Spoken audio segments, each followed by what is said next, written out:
मार्गं सत्यं जीवन येषु, प्रियतम येषु, अनुपम येषु। मार्गं सत्यं जीवन येषु, प्रियतम येषु, अनुपम येषु। सबको जय यीशु की। आज की रोटी कार्यक्रम के द्वारा ईश्वर का जीवंत वचनों को सुनने के लिए मैं आप सभी लोगों का हार्दिक स्वागत करता हूं। बहुत ही सुंदर वचन आज के दिन में प्रभु ने हम सबों के सम्मुख रखा है। प्रभु आज के पहले पाठ में नबी योनस के बारे में बताते हैं।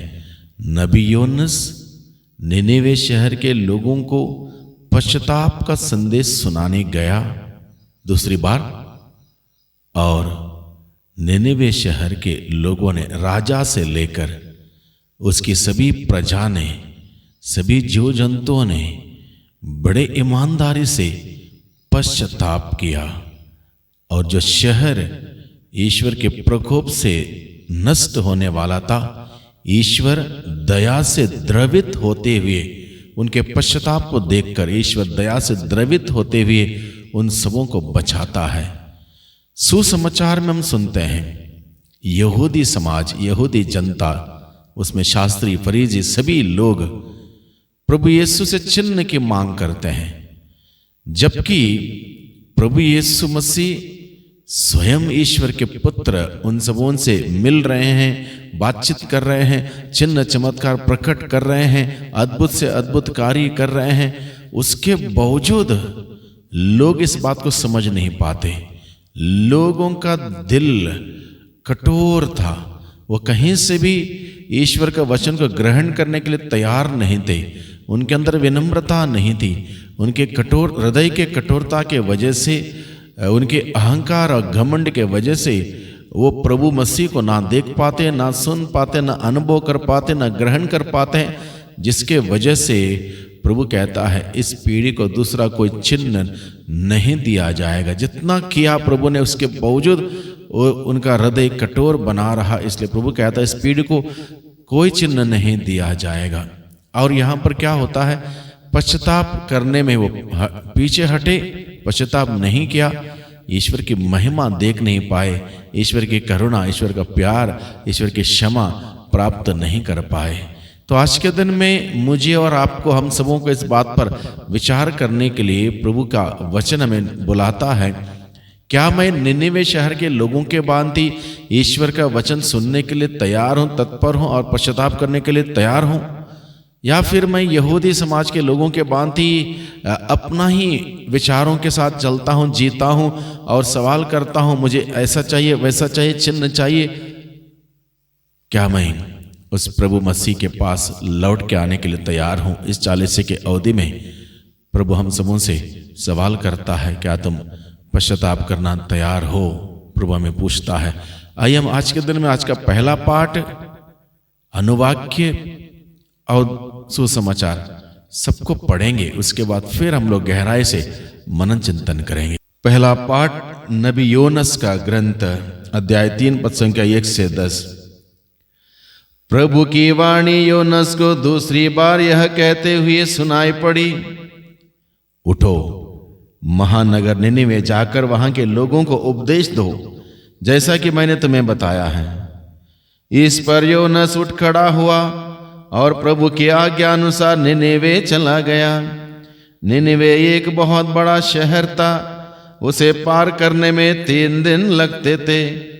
योनस ने उसमें प्रवेश किया और 1 दिन की यात्रा पूरी करने के बाद वह इस प्रकार उपदेश देने लगा, 40 दिन के बाद निनेवे का विनाश किया जाएगा।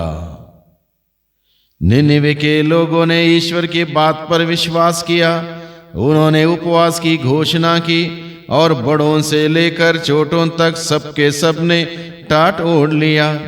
निनेवे के राजा ने यह खबर सुनी, उसने अपना सिंहासन छोड़ दिया, अपने वस्त्र उतार कर टाट पहन लिया और वह राख पर बैठ गया। इसके बाद उसने निनेवे में यह आदेश घोषित किया, यह राजा तथा उसके संतानों का आदेश है, यह राजा तथा उसके सामंतों का आदेश है। चाहे मनुष्य हो या पशु, गाय बैल हो या भेड़ बकरी, कोई भी ना तो खाएगा, ना चरेगा और ना पानी पिएगा। सभी व्यक्ति टाट ओढ़कर पूरी शक्ति से ईश्वर की दुहाई देंगे। सभी अपना कुमार्ग तथा अपने हाथों से होने वाले हिंसात्मक कार्य छोड़ दें। क्या जाने ईश्वर द्रवित हो जाए, उसका क्रोध शांत हो जाए और हमारा विनाश ना हो।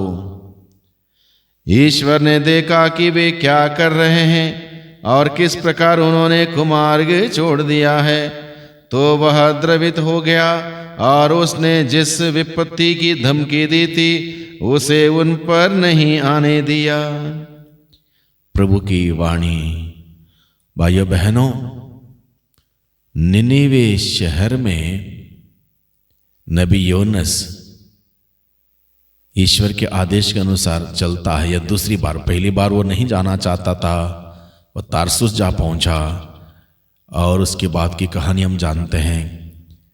उसको मछली के पेट में रहना पड़ा 3 दिन, और 3 दिन के बाद फिर जब ईश्वर ने दूसरी बार उसको बताया निनीवे शहर जाने के लिए, वो जाता है।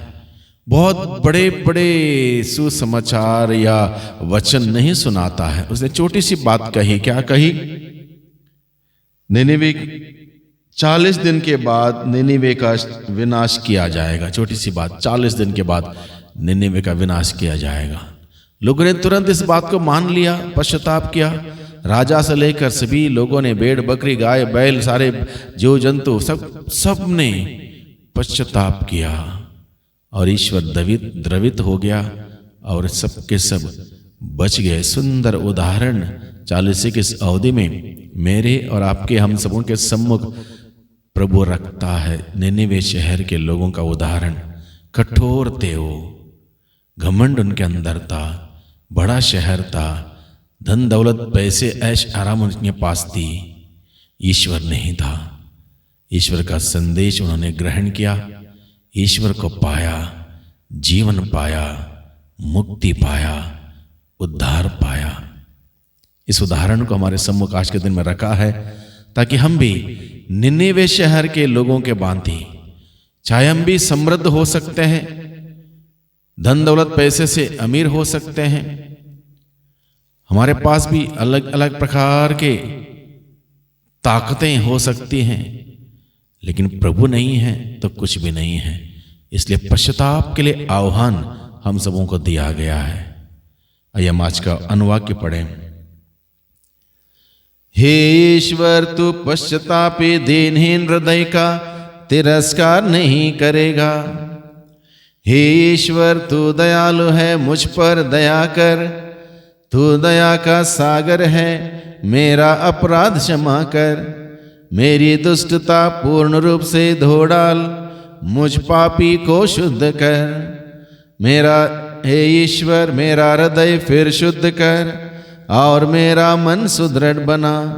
अपने सानिध्य से मुझे दूर ना कर और अपनी पवित्र आत्मा को मुझसे ना हटा। तू बलिदान से प्रसन्न नहीं होता। यदि मैं होम चढ़ाता तो उसे अस्वीकार करता। मेरा पश्चातापी मेरा बलिदान होगा। तू पश्चातापी दीनहीन हृदय का तिरस्कार नहीं करेगा। आइए हम सभी आज के सुसमाचार को सुने। संत लूकस के अनुसार पवित्र सुसमाचार अध्याय 11 पद संख्या 29 से 32 तक।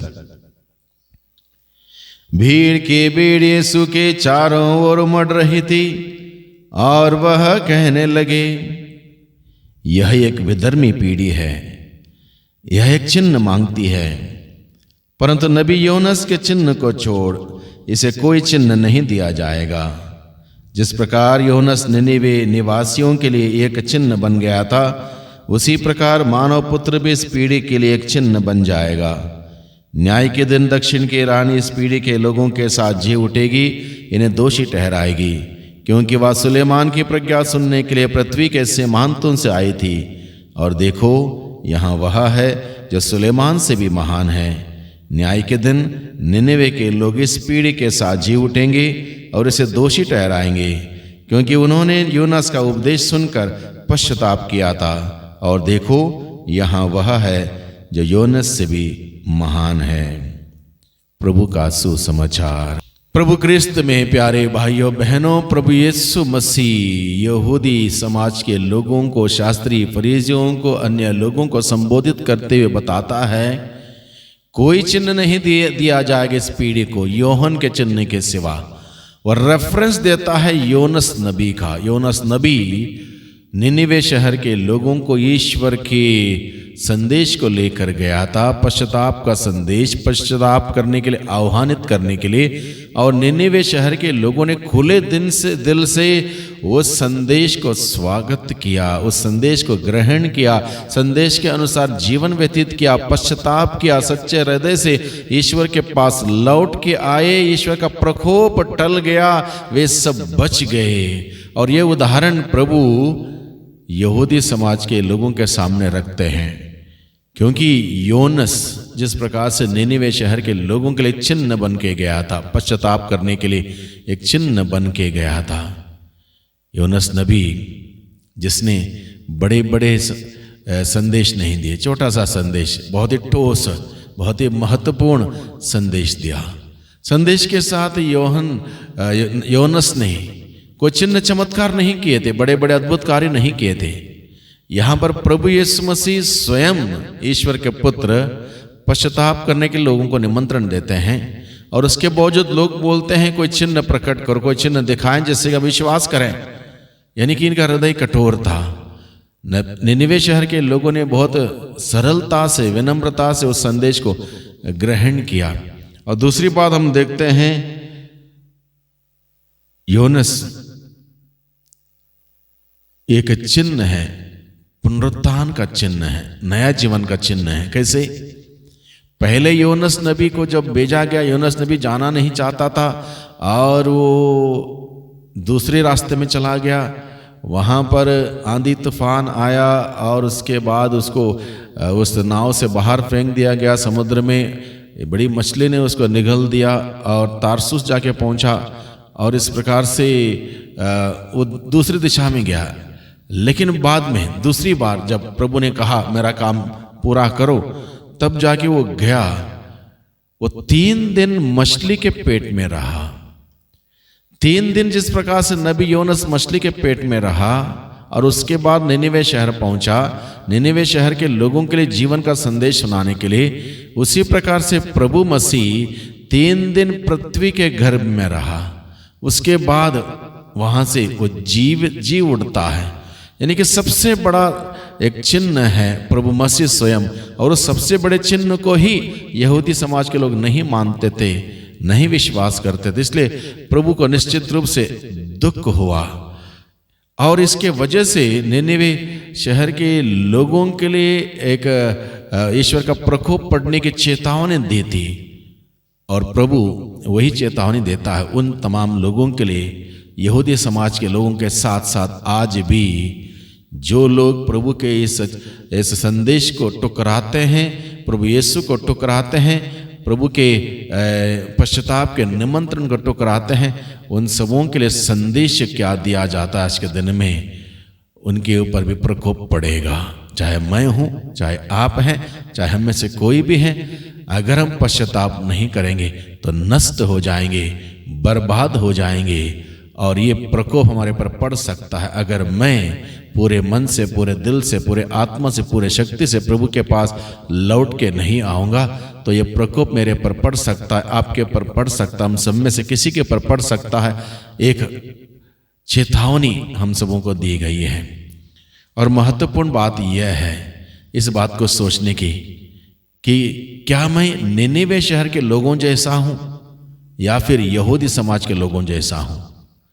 निनिवे शहर के लोगों ने पश्चाताप किया, ईश्वर का अनुग्रह प्राप्त किया, दया प्राप्त की, जीवन प्राप्त किया। यहूदी समाज के लोगों ने ना ही प्रभु का संदेश सुना, ना ही ग्रहण किया, ना ही विश्वास किया, ना ही पश्चाताप किया, ना ही प्रभु के पास लौट के आए। आज मैं कहां पर हूं?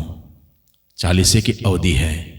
प्रभु अपने वचनों के द्वारा हमें बुलाता है, पश्चाताप के लिए निमंत्रण देता है। भलाई इसी में है। हम पश्चाताप करें, प्रभु के पास जाएं, जीवन पाएं। प्रभु हमारे दिल के पास खड़े होके खटखटाता है। जो प्रभु के लिए, प्रभु के वचन के लिए, प्रभु के संदेश के लिए अपना दिल खोलता है, प्रभु उसके अंदर प्रवेश करेगा। और जिस घर में या जिस व्यक्ति में प्रभु प्रवेश करेगा, उसके लिए मुक्ति निश्चित है, जीवन पॉसिबल है। प्रभु हमारे दिल के दरवाजे को खटखटा रहा है आज के दिन में। क्या मैं तैयार हूं उस प्रभु मसीह के लिए अपना दिल खोलने के लिए? प्रभु हमारे घर के दरवाजे में खड़े होकर खटखटाता है। क्या मैं प्रभु मसीह के लिए हमारे घर परिवार का दरवाजा खोलने के लिए तैयार हूं? आइए हम मनन चिंतन करें, आइए हम विचार करें, सही फैसला करें, सही निर्णय लें। जिस प्रकार से उड़ाव पुत्र ने सही निर्णय किया, मैं यहां से उठूंगा, मैं जाऊंगा पिता के पास, पिता से कहूंगा, पिताजी मैंने स्वर्ग के विरुद्ध, आपके विरुद्ध अपराध किया है, मुझ पापी को एक नौकर जैसा रख लीजिए। हम भी निर्णय लें आज के दिन में, हम उठें, प्रभु के पास जाएं, प्रभु से कहें, प्रभु मैं पापी हूं, मुझ पापी पर दया कर, मुझे आपकी ज़रूरत है, आपके बगैर मैं जी नहीं सकता हूं। आप ही मेरा जीवन है, आप ही मेरी ताकत है, आप ही मेरा सर्वस्व है। आपके बगैर मैं अधूरा हूं, कुछ भी नहीं हूं। प्रभु मुझे स्वीकार कीजिए। आइए हम प्रार्थना करें। सर्वशक्तिमान पिता परमेश्वर, धन्यवाद देते हैं आज के जीवंत वचनों के लिए। जीवंत वचनों के द्वारा प्रभु आप हम सबों को निमंत्रण देते हैं, बुलाते हैं, पश्चाताप के लिए आह्वान देते हैं। इस आह्वान को स्वीकार करने की कृपा, हिम्मत, साहस दीजिए। उसके अनुसार कार्य करते हुए, पश्चाताप करते हुए आपके पास पूरे दिल से, पूरे मन से, पूरे आत्मा से, पूरे शक्ति से लौट के आने की कृपा, अनुग्रह प्रदान कीजिए, जिससे कि प्रभु मैं आपके आशीषों को प्राप्त कर सकूं, जीवन को प्राप्त कर सकूं, बहुतायत का जीवन जीते हुए आपकी महिमा कर सकूं। दुआ करते हैं उद्धारकर्ता यीशु मसीह के नाम से, आमीन।